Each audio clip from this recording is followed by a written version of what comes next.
Hello everyone, welcome to my channel. तो अभी अब हम बात करते हैं साइकोलॉजी के अंदर हमारे नेक्स्ट टॉपिक की, जिसका नाम है मोटिवेशन। तो कहने और सुनने में बहुत इजी लगता है, हमारा ये मोटिवेशन का टॉपिक है। तो सबसे पहले हम जानेंगे कि मोटिवेशन जो है वो होता क्या है। तो इन्होंने बताया है कि study of motivation is the essentials of understand all field of all kind of human behaviour because it is the internal strength that the direct the person of specific action. Motivation is an important factor in dynamic of behaviour given below are some definitions of motivation. तो वही इन्होंने बताया कि study जो है वो motivation is essentials understand. तो मतलब कि मोटिवेशन जो है बहुत ही ज्यादा जरूरी होता है हमारा स्टडी के लिए, ह्यूमन बिहेवियर के लिए, क्योंकि ये जो मोटिवेशन होता है ये क्या होता है हमारा, ये हमारी इंटरनल स्ट्रेंथ होती है। ठीक है, जो कि डायरेक्ट पर्सन जो होता है उसमें स्पेसिफिक जो एक्शन कराती है वो हमारा मोटिवेशन ही कराता है। तो मोटिवेशन जो है बहुत ही इंपॉर्टेंट फैक्टर होता है, जैसे कि डायनेमिक बिहेवियर यानी कि गतिशील जो हमारा व्यवहार होता है इसके अकॉर्डिंग। तो इसमें बहुत सारे अलग अलग हमारे रिसर्चर है जिन्होंने अपनी डेफिनेशन दी है इसमें। तो मोटिव इन्होंने बताया है कि भाई ये जो हमारा जेपी गुलिफोर्स है उन्होंने बताई है कि मोटिवेशन जो है ना वो एक स्पेसिफिक इंटरनल फैक्टर है। ठीक है, तो क्या करता है ये हमारा condition that is the implied of the intensive sustains behaviour. तो ये क्या करता है, हमारा बिहेवियर को बनाने का काम करता है और उस बिहेवियर को बनाए रखने में हेल्प करता है। तो उसको हम मोटिवेशन बोल देते हैं। इसमें बताया है कि मोटिवेशन जो है वो ट्रांसफॉर्म होता रहता है, हमारा इंटरनल स्ट्रेंथ होती है ये किसी भी पर्सन की। और ये आइडेंटिफाई करता है किसी की भी कोई उत्साह है, खुशी है या कोई गोल ओरिएंटेशन जो चीजें हैं, तो ये सभी के सभी उसमें क्या करती है, उसके बिहेवियर में आती है। तो ये सारी की सारी अलग अलग डेफिनेशन है और ये सारे के सारे जो अलग अलग रिसर्चर हैं सभी ने डेफिनेशन दिया, तो इसमें से कोई एक डेफिनेशन आप कर सकते हैं। तो नेक्स्ट देखेंगे इसमें हम। तो वही एक हमारा जो रिसर्चर है उन्होंने ये भी बताया कि मोटिवेशन जो है वो एक ऐसी समस्या है जो कि हमारा फेस फोर्सेज है, मतलब ये एक तरीके का जो है प्रेशर इसको माना जाता है, impulse of the insight of living organism to action. तो अलग अलग है वही सबके, तो तुम्हें एक करनी है। वो जो पहली डेफिनेशन थी वही सही थी इसमें से। Motive is the state of set of the individual which the dispose in the certain of below. तो इसमें से देख सकते हैं जो भी तुम्हें अच्छी लगे वो तुम कर सकते हो। तो इसमें कैरेक्टरिस्टिक आ जाती है हमारी मोटिवेशन। तो हमारी मोटिवेशन की विशेषता क्या क्या होती है। तो मोटिवेटेड पर्सन कैसा दिखता है, क्या चीजें होती है। सबसे पहले मोटिवेटेड जो पर्सन होता है ना उसका बिहेवियर वो गोल ओरिएंटेड होता है भाई। अपने जो गोल्स होते हैं ना वो उसको पता होता है और वो अपने गोल्स पे ही काम करता है हमेशा। मोटिवेटेड जो बिहेवियर होता है वो सस्टेन बिहेवियर होता है, यानी कि जो मोटिवेटेड बिहेवियर होगा बना ही रहेगा। ये नहीं है कि वो अभी मोटिवेटेड है तो अभी वो कुछ कर रहा है थोड़ी देर बाद वो कुछ नहीं करेगा, इसका मतलब वो मोटिवेट हुआ ही नहीं है। तो मोटिवेटेड जो बिहेवियर होता है वो बहुत ही फोर्सफुली होता है।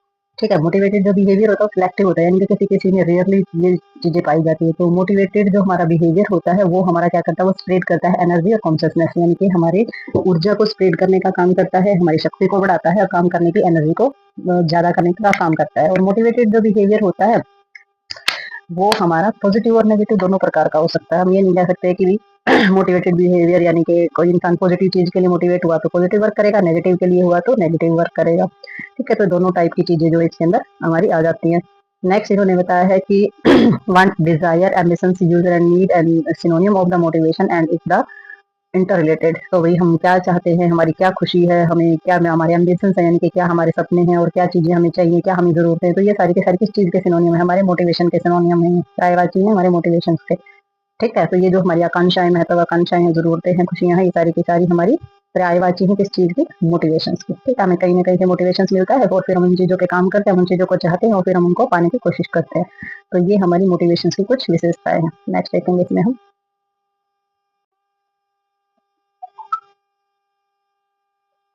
तो भाई हम इसमें देखेंगे टाइप ऑफ मोटिव। तो इसमें हम देखेंगे कि जो हमारे मोटिव होते हैं वो हमारे कितने टाइप के होते हैं। ठीक है, तो इन्होंने बताया है कि भाई जो हमारे मोटिव होते हैं वो डिवाइड किए गए टू कैटेगरी के अंदर। ठीक है, तो टू कैटेगरी में हमारे कौन कौन से आ जाते हैं। तो टू कैटेगरी के अंदर ये हमारे डिवाइड किए गए हैं। और फर्स्ट कैटेगरी इन्होंने बताई है, फर्स्ट कैटेगरी इंक्लूड की गई बायोलॉजिकल। बायोलॉजिकल यानी कि शारीरिक रूप से मोटिवेट होना, लाइक हंगर, भूख लगना, प्यास लगना, सोना और सेक्स बिहेवियर। ठीक है, तो ये हमारा क्या है, शारीरिक तौर पर हमारी ये चीजें मोटिवेटेड है, ये चीजें पाए उसके हिसाब से कुछ हम काम कर रहे हैं, तो ये हमारी मोटिवेशन करने वाली चीजें हैं। सेकंड कैटेगरी के अंदर इंक्लूड होती है हमारी learn of the inquired motives. ठीक है, किसी चीज को जैसे सीखना, और related of the individual of social need, यानी कि सामाजिक जरूरतें हमारी motivated can the expert to the हमारी जो जरूरतें हैं। ठीक है, मोटिव्स हैं हमारे जितने भी इंक्लाइनेशंस या एटीट्यूड्स है, तो ये सारी की सारी चीजें हमारे समाज के प्रति जो हमारी जरूरतें हैं, मोटिव्स है, किसी चीज को पाना चाहना, एटीट्यूड रखना, ये सारी की सारी हमारी किसमें आ जाती है, सेकेंडरी कैटेगरी के अंदर आ जाती है।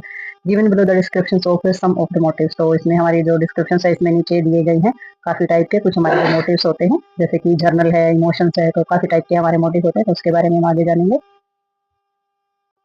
तो इसमें हमारा प्राइमरी, फिजियोलॉजिकल, बायोलॉजिकल मोटिव आ जाते हैं इसमें। तो सबसे पहले हमारा आ जाता है हंगर।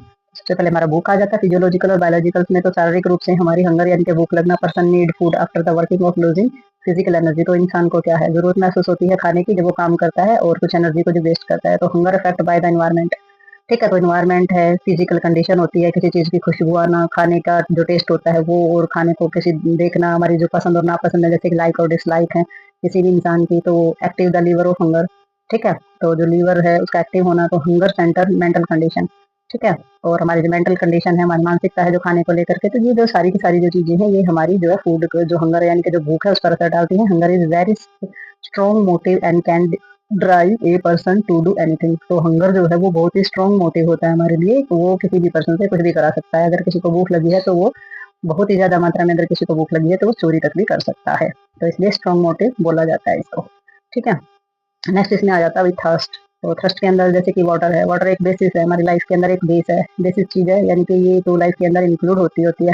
तो इसमें क्या होता है, थर्स्ट इंक्लूड किया गया है, प्यास लगी है, ठीक है। थ्रस्ट सेंटर हो जाता है। क्वालिटी ऑफ वाटर, पानी की क्वालिटी कैसी है, हमारी जरूरत, हमें हमारी बॉडी को पानी की जरूरत कितनी है, फ्लूइड बैलेंस देखा जाएगा, ठीक है। तो dying the throat and mouth, हमारा मुंह का और गले का सूखना, ठीक है। तो ये सारी की सारी चीजें हमारी, the motive also lead to the satisfaction of biological need as hunger.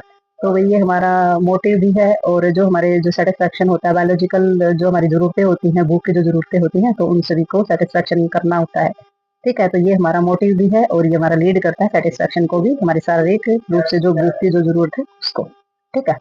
तो अब इसमें नेक्स्ट हमारा आ जाता है सेक्स। तो सेक्स क्या है अकॉर्डिंग फ्राइड, तो फ्राइड जो है हमारे रिसर्चर, तो उसके अकॉर्डिंग जो है हमारे sex is the most important of human motives. तो सेक्स जो है वो ह्यूमन के लिए बहुत ही इम्पोर्टेंट मोटिव वो होता है, हमारा मोटिव होता है। Sex behaviour is affected by the cultural, environmental and social factor. तो हमारा जो सेक्स बिहेवियर है वो उसको कल्चर है, हमारी कोई भी संस्कृति है, हमारा पर्यावरण है, या फिर हमारे सोशल फैक्टर जो होते हैं वो बहुत ज्यादा प्रभाव इसके ऊपर डालते हैं।